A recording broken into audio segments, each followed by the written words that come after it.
শুধুমাত্র আলু দিয়ে বিকালের জন্য সিম্পল একটা স্ন্যাক্স রেসিপি আপনাদের কাছে শেয়ার করছি। প্রথমে আলুগুলো কেটে নিয়েছি। এখন পর্যাপ্ত পরিমাণে ঠান্ডা পানি দিয়ে আলুগুলো ভালোভাবে ধুয়ে নিচ্ছি। আলুগুলো ধুয়ে নেওয়ার পর তার এক্সট্রা পানিটা ভালোভাবে শুকিয়ে নিতে হবে। এরপরে দিয়ে দিচ্ছি স্বাদমতো লবণ আর দিয়ে দিচ্ছি 3 টেবিল চামচ পরিমাণ কর্নফ্লাওয়ার। ব্যাস, আর কোনো মশলা দেওয়ার প্রয়োজন নেই। ভাজার পরে কিছু মশলা অ্যাড করে নিব। এখন এই লবণ আর কর্নফ্লাওয়ার আলুগুলোর সাথে ভালোভাবে মাখিয়ে নিচ্ছি। মাখিয়ে নেওয়া হয়ে গেলে এই আলুগুলো এখন আমি ভেজে নিচ্ছি। একটা হাঁড়িতে পর্যাপ্ত পরিমাণে তেল দিয়ে নিয়েছি। তেলটা মিডিয়াম গরম হয়ে গেলে আলুগুলো দিয়ে দিচ্ছি। চুলার আঁচটা কমানো বা বাড়ানো যাবে না, একই আঁচে আলুগুলো ভেজে নিতে হবে। তো মিডিয়াম আঁচে আলুগুলো লাল লাল করে আমি ভেজে নিচ্ছি। তো আলুগুলো আমার প্রায় ভেজে নেওয়া হয়ে গেছে। দেখুন আলুগুলো লাল লাল হয়ে গেছে।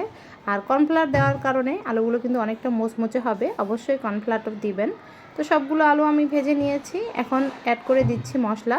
এখানে আমি মরিচ গুঁড়ার সাথে একটা ম্যাগি মশলা ভালোভাবে আগে থেকে মিশিয়ে নিয়েছিলাম, মশলাটা দিয়ে দিলাম। মশলাটা দিয়ে আলুগুলো একটু ঝাঁকিয়ে নিচ্ছি যাতে মশলাটা আলুর গায়ে ভালোভাবে লেগে যায়। তৈরি হয়ে গেল আলু দিয়ে বিকালের জন্য দারুণ একটা স্ন্যাক্স রেসিপি। আমি এটা টমেটো সসের সাথে পরিবেশন করে দেখাচ্ছি।